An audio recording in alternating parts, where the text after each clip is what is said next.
Oke teman-teman, alhamdulillah saya ketemu dengan kakak angkatnya Teknike ya di sini. Beliau tahu banyak ya, bukan tahu banyak lagi karena memang beliau sejak kecil bersama Teknike gitu. Hingga saat ini pun di sini di makamnya Nike, beliau dipercaya untuk mengelola ini semua lahan di sini. Alhamdulillah ya, Bapak sehat. Dengan Bapak siapa Pak? Joni, Bapak Joni Flores. Joni Flores. Bapak Joni Flores mungkin kalian tidak asing ya. Kalian tidak asing. Beliau memang banyak andil dalam dunia musik ya, karena memang beliau juga seorang seniman. Hanya saja sejak Teknike almarhum, mungkin beliau kehilangan semangat atau sangat loyalitas terhadap Teknike. Jadi beliau sampai saat ini pun masih loyal terhadap Teknike begitu. Pak, apa saja yang tahu Bapak itu tentang Teknike kesehariannya gitu Pak? Ya kalau keseharian itu dia tuh anaknya baik. Tiap hari kalau dia mau aktivitas, mau kemana, mau tik vokal, mau isi vokal di Jakarta, pamitan sama anak-anak didiknya SLB yang di Bandung. Itu rutin. Dia pulang dari mana suka perhatiin sama anak-anaknya. Ya termasuk siapa saja yang di rumah dia perhatiin semua itu. Terutama orang-orang yang kerja di rumah, papi maminya sendiri. Ya itu orangnya enak loh. Orangnya bagus. Pokoknya perhatian. Makanya iya. Sampai sekarang saya menggeluti dalam musik itu karena saya orang musik, karena saya berdiri di industri musik Indonesia. Saya kenal dia sebelum dia sudah dia jalan olah vokal sama guru-guru vokalnya di Bandung. Di mana-mana saya tahu. Cuma papi, mami, ade dan Alan tuh belum mengenal saya. Padahal saya lebih mengenal Nike dulu. Karena saya kan orang musik ya, APMI, Himpunan Artis Musisi Indonesia cabang Jawa Barat Bandung. Tapi kita kan kerjasama dengan produser. Dari saya ketemu dia itu saya tanya, lalu dia bilang dia asli orang Sunda, tinggalnya di Parakan Saat. Betul. Cuma waktu itu saya belum sempat ke rumahnya, walaupun kita udah kenal di luar ya. Tapi setelah dia sudah ngeluarin album semua, saya datang ke rumah. Saya sampai sempat bawakan lagu itu berbau politik. Kata maminya, ibundanya jangan takut, soalnya Iwan Fals juga kan. Pada waktu itu banyak Orde Baru, banyak beda. Banyak artis-artis yang kritikus ya yang makanya dilarang waktu itu. Jadi saya sekarang lebih baik saya bikin lagu anak-anak. Saya dulu lagu anak-anak saya masuk ke Citra Rekor ke Pak Sugiharto, itu bos saya. Waktu itu di Glodok zaman dulu kalau lagu anak-anak tuh lagi ngetren. Sedangkan Nike waktu itu dia lagi olah vokal, udah mulai juga lagu anak-anak, cuma dia nggak mungkin terjun ke anak-anak, mungkin ditunggu sampai dia SMP ke atas 1, 2, 3 dia mulai ngeluarin album. Itu kerjasama dengan produsernya itu Om Ahon, Pak Ramli Rukmana sama Kang Deddy Dores yang membuat lagu buat beliau itu. Kalau saya cuma sebatas kenal tadinya awal, tapi akhirnya saya ke rumah. Saya pelajari karakteristiknya orang rumah, termasuk beliau. Ternyata orangnya welcome, bagus nih, ambal ya orangnya. Jadi enak dibawa aja kemana itu bagus. Jadi arahnya enak nih, itu ibaratkan jambu batu. Jambu batu kalau dibawakan kemana-mana tidak pernah patah dahannya. Betul. Itulah Nike. Karakter Nike seperti itu. Jadi istilahnya tahan banting bahwa mau bagaimanapun dia tetap seorang Nike. Seperti itu. Kalau bahasa Sundanya mah juga bandu jamu kelutu. Kalau seperti itu teman-teman ya. Ternyata Teknike itu sudah mempunyai kelebihan talent sejak kecil ya. Sudah dari umur berapa tahun Teknike Pak?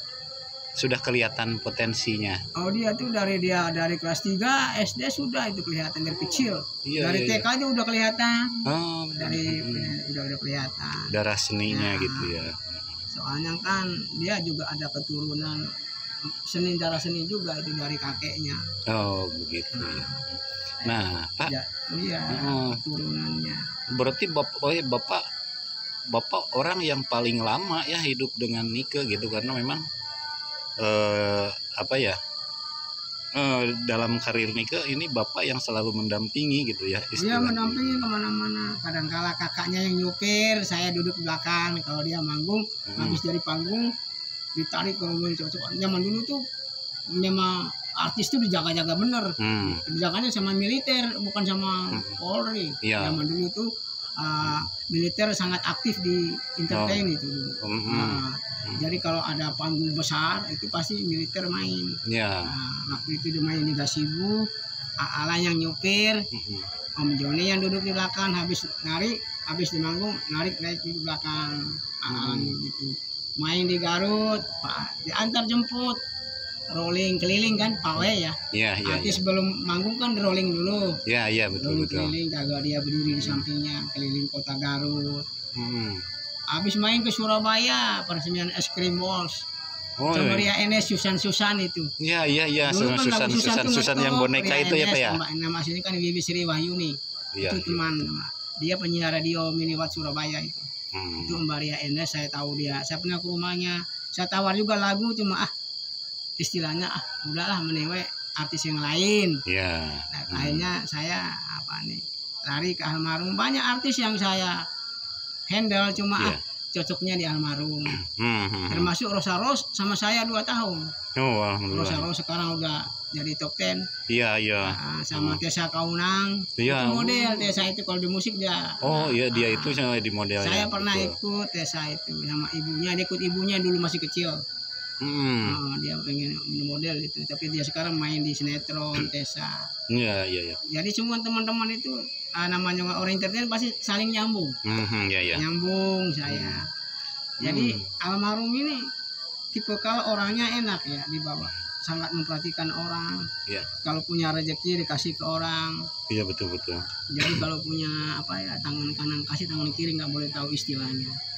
Iya betul. Bagus. Jadi orang mengenal beliau itu kena jasa. Iya. Sifat solidaritasnya itu yang orang mengenal sampai sekarang. Kalau misalnya nama besar, dia memang nama besar, superstar. Iya, betul. Tapi yang jasa seseorang itu tidak bisa dinilai oleh apapun. Betul sekali Pak. Betul, iya. Tidak bisa diukur dengan uang maksudnya. Iya. Nah, itu kalau jasa itu sampai dikenang seumur hidup kan itu. Iya betul. Makanya orang mengenang dia wajar. Sampai sekarang orang mengenal dia. Kan sampai sekarang banyak itu fans-fansnya gitu kan. Untuk suatu komunitas yang begitu besar. Betul, iya. Itu luar biasa dari Sabang sampai Merauke itu. Iya.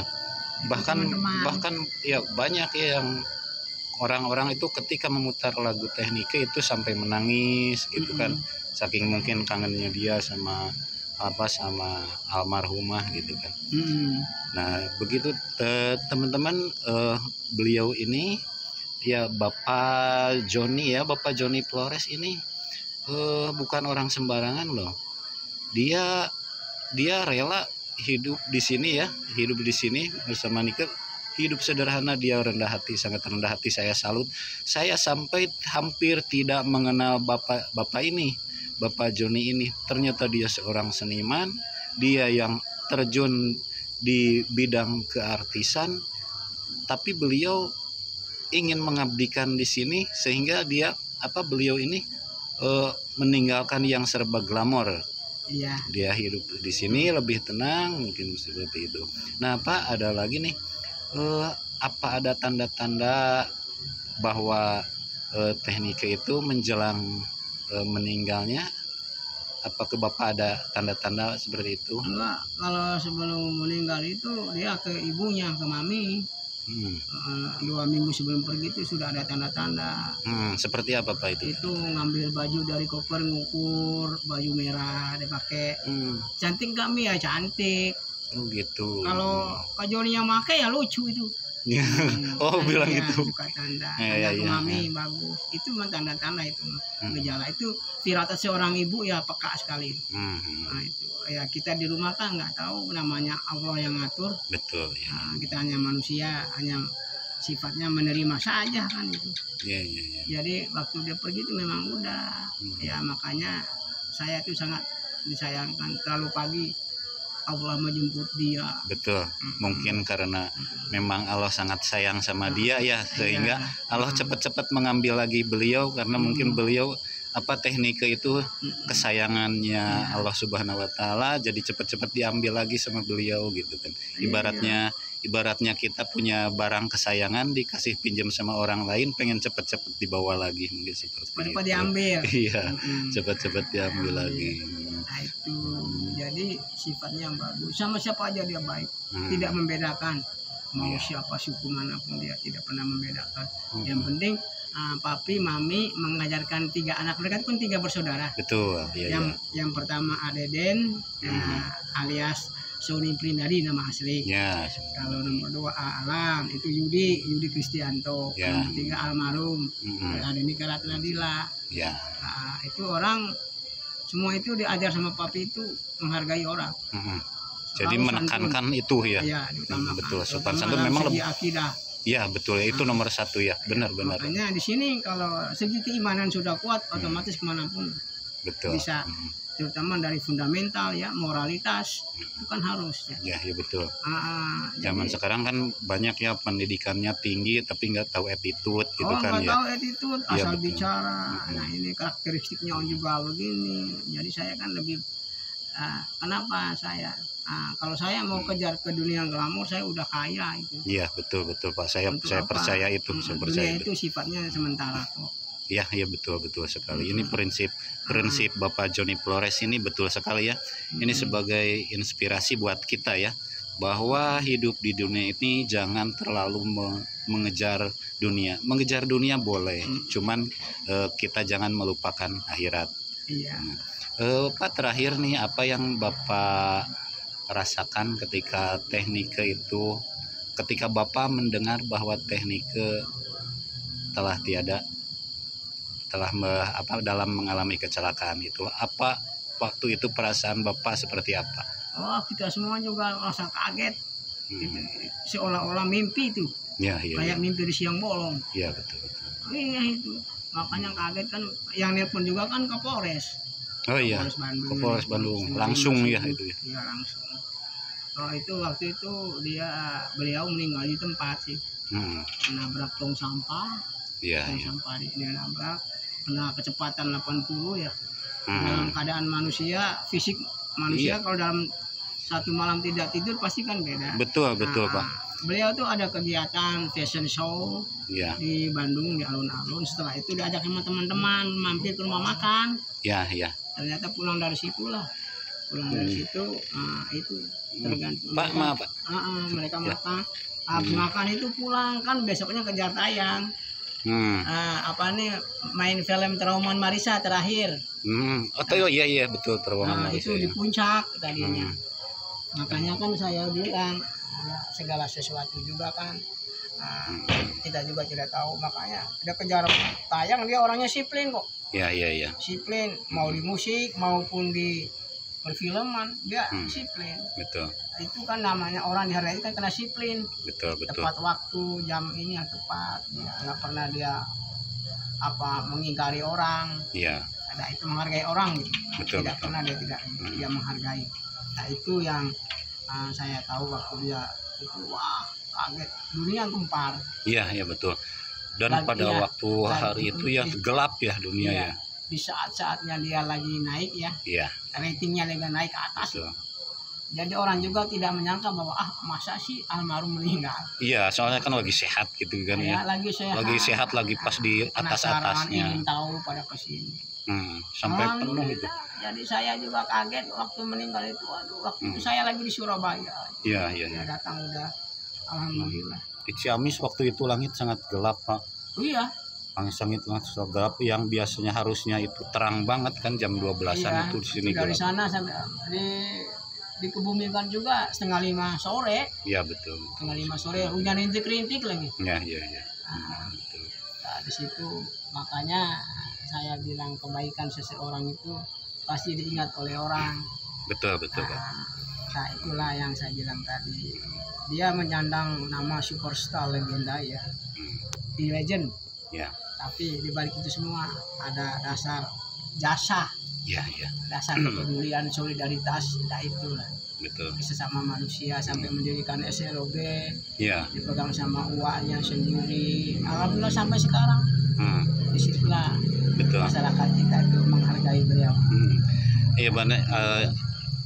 Sekarang kan apa sih banyak ya bermunculan suara yang mirip nih ke wajah yang Ada, mirip nih. Tapi tetap nggak bisa menggantikan itu buat Iya. para fansnya. Banyak bisa. itu komentar ya. Jadi Nike adalah Nike tersendiri. Nike adalah Nike. Nah, mereka kalau bilang mirip ya mungkin, tapi tidak selalunya harus mirip 100%. Iya. Nah, itu yang saya selalu komen. Ya. Nah, makanya pesan saya sebagai generasi penerus, jalanin apa yang dulu almarhum jalankan, budi baiknya diteruskan sama semua fans. Betul betul. Ada kegiatan positif, jalanin aja dengan baik. Ya. Kita harus rukun satu sama lain, saling menjaga kebersamaan. Betul. Jadi almarhum juga di alam sana itu tersenyum, Ya betul betul. melihat Betul. saudara-saudaranya, fans-fansnya saling rukun bersatu meneruskan dia punya jasa itu. Betul, Itu betul. maksud Om Joni. Iya ya. Gitulah. Nah ini ya Pak ya apa sih Om Joni nih, alhamdulillah di komen-komen aku juga banyak ya yang mendoakan gitu, banyak yang mendoakan Teknike semoga mendapatkan tempat yang mulia gitu di sini. Banyak yang mendoakan alhamdulillah, makanya saya tidak henti-hentinya karena memang saya juga merasa fans Nike soalnya waktu itu masih satu angkatan dan saya memang menyukainya karya-karya beliau sehingga pas meninggal itu saya merasa kehilangan dan hingga saat ini pun saya tidak mau sampai kabar Teknike sudah tak terdengar, tapi alhamdulillah karena beliau adalah seorang artis legend berarti kan sampai sekarang masih tetap dikenang alhamdulillah. Nah pesan-pesan terakhir dari Om Joni ya, barangkali ada yang mau disampaikan kepada fans-fansnya Teknike. Ya, pesan-pesan saya semua fans jalanin apa yang sudah ada dari almarhum. Betul ya. Ya, jangan ditinggalkan. Ikutin apa jejak almarhum. Ya. Kalau kita membentuk suatu komunitas berarti kita ada tujuan. Ya, ya. Nah ini demi kebaikan kemaslahatan kita semua. Ya.